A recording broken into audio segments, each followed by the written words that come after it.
कार्रवाई शुरू की जाए।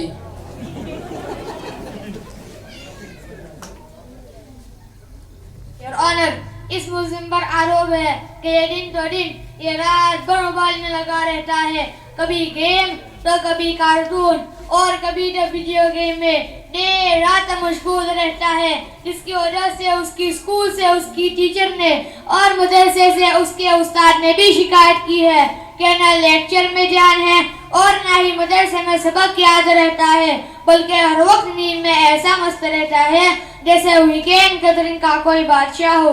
जज साहब, इसमें मेरा कोई वाक नहीं। अगर मेरे वालिदैन ने मुझे मोबाइल वापस न दिया होता तो आज मेरी ये हालत न होती, आज मुझे इस तरह शर्मिंदा न होना पड़ता। अपना जुर्म अपने वालिदैन पर क्यों डालते हो?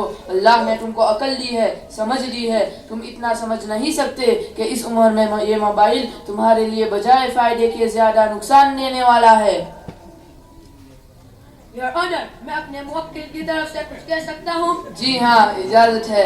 योर ऑनर, मैं अदालत का एहतराम करता हूँ और कानून की पासदारी करना मेरा ईमान है, लेकिन यहाँ हम सिर्फ अपने मुल्जिम को दोषी मानकर बरी नहीं हो सकते, जबकि बच्चों की तरबियत करना तो वालिदैन की जिम्मेदारी है और खुद वालिदैन ही इस मोबाइल की बीमारी में गिरफ्तार है। उनकी मोबाइल की मसरूफियत ने आज बच्चों को किस दहाने पर ला खड़ा किया है, ये हम सब जानते हैं। और जज साहब, आप भी इस बात को खूब अच्छी तरह समझ सकते हैं। आपका फैसला हमें मंजूर होगा, लेकिन इस पहलू पर आप खूब अच्छी तरह गौर कीजिएगा। मुहतरम वकील की बात काबिल गौर है, इस पहलू पर भी इंशाअल्लाह तवज्जो दी जाएगी। पहली पेशी हो चुकी जिसमें इल्जाम बच्चे यानी औलाद पर था। जज साहब के सामने इल्जाम भी पेश कर दिया गया और बच्चे के वकील ने दिफा भी किया।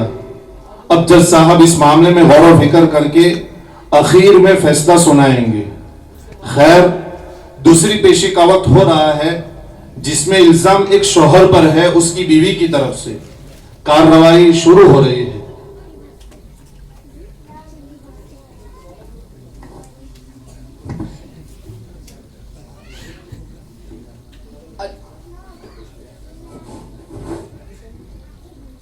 अदालत की कार्रवाई फिर से शुरू की जाए। योर ऑनर, इस मुल्जिम पर आरोप है कि हमेशा व्हाट्सएप, फेसबुक और टिकटॉक पर लगा रहता है। उसकी बीवी जिसकी वजह से हमेशा परेशान रहती है, कहती है न काम का न काज का, दुश्मन है अनाज का, जिसकी वजह से हमेशा दो नमियां लड़ाई होती रहती है। बीवी कहती है तुमने मोबाइल के साथ मुझसे शादी क्यों की? तो इस जनाब का कहना है कि तुमसे शादी की मुझसे बहुत बड़ी गलती हो गई, और ये गलती इसलिए हुई कि उस वक्त मेरे पास नोकिया 3230 था।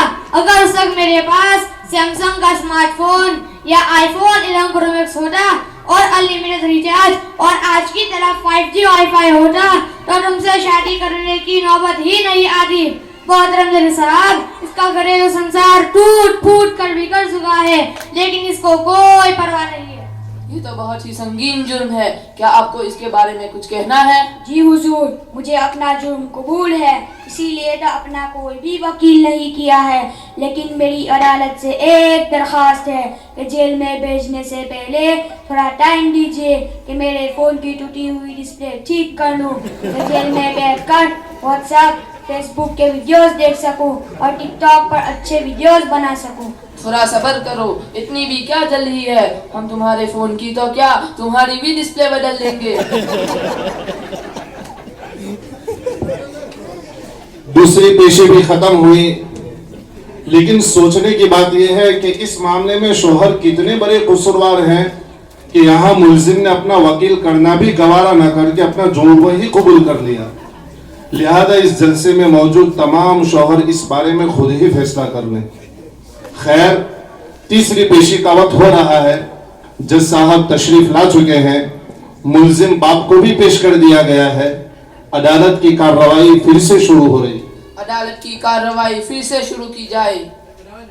जज साहब, ये वही बाप है जिसने अपने साथ साथ अपनी औलाद और घर के दीगर अफराद की जिंदगी बर्बाद कर दी है। उसके घर में बच्चों समेत हर एक के पास एंड्रॉइड मोबाइल है, हर वक्त इंटरनेट पर लगा रहता है। न काम धंधे की फिक्र है और न बच्चों की तरबियत की और न घर की औरतों की दीनदारी की परवाह है। उसके घर में छोटे बच्चे से लेकर बड़ा हत्ता के बूढ़े भी नाजायज और हराम चीजों के देखने में मुब्तला है और बच्चे भी हर वक्त कार्टून और पबजी जैसी गेमों में लगकर अपनी दुनिया व आखिरत बिगाड़ रहे हैं। जज साहब, अगर आपको उनके घर की हालत मालूम करनी हो तो आप उनके घर के एक बच्चे की ज़बानी मालूम कर सकते हैं।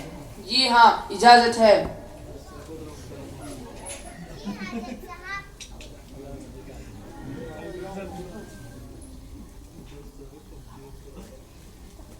जी हाँ जज साहब, मेरे वालिदैन ऐसे मोबाइल में लगे रहते हैं कि कभी कभी मुझे ऐसा लगता है कि उन्होंने मुझे भी किसी एप्लीकेशन से डाउनलोड किया है। जैसे एप्लीकेशन की ज़रूरत हो तो डाउनलोड करते हैं, ज़रूरत ख़त्म हो जाए तो डिलीट कर देते हैं। ऐसे ही बीड़ी सिगरेट वगैरह मंगवाना हो तो मुझे डाउनलोड कर लेते हैं। काम खत्म हो जाए तो फिर से डिलीट कर देते हैं, वरना तो वो जितना टाइम मोबाइल को देते हैं मुझे भी देते और मेरी तालीम व तरबियत की फिक्र करते। तीसरी नशिश भी खत्म हुई। जज साहब के सामने इल्जाम और बाप के खिलाफ खुद उन्हीं की बच्ची ने गवाही भी दी। अब इंतजार है जज साहब के फैसले का और लगता है जज साहब फैसला सुनाने के लिए तैयार भी हैं। तो आइए फैसला सुनते हैं। तमाम सबूतों और गवाहों को मद्देनजर रखते हुए अदालत इस नतीजे पर पहुंची है कि दफा तरबियत औलाद और दफा वालिदैन की जिम्मेदारी के तहत वालिदैन भी कसूरवार है और दफा अपना मुस्तकबिल और दफा अपनी दुनिया व अपनी आखिरत के तहत औलाद भी कसूरवार है। लिहाजा बतौर सजा के तमाम बच्चे आज से मुकम्मल 3 महीने तक मोबाइल की ज़ियारत भी न करें और तमाम वालिदैन मुकम्मल 3 महीने तक सिर्फ बक़द्रे ज़रूरत ही इस्तेमाल करें, वरना मोबाइल से अपने आप को दूर रखें जब तक कि तमाम वालिदैन और तमाम बच्चे मोबाइल से गलत इस्तेमाल की आदत से तौबा न कर ले। The case is close. माशाअल्लाह, माशाअल्लाह, बहुत खूब।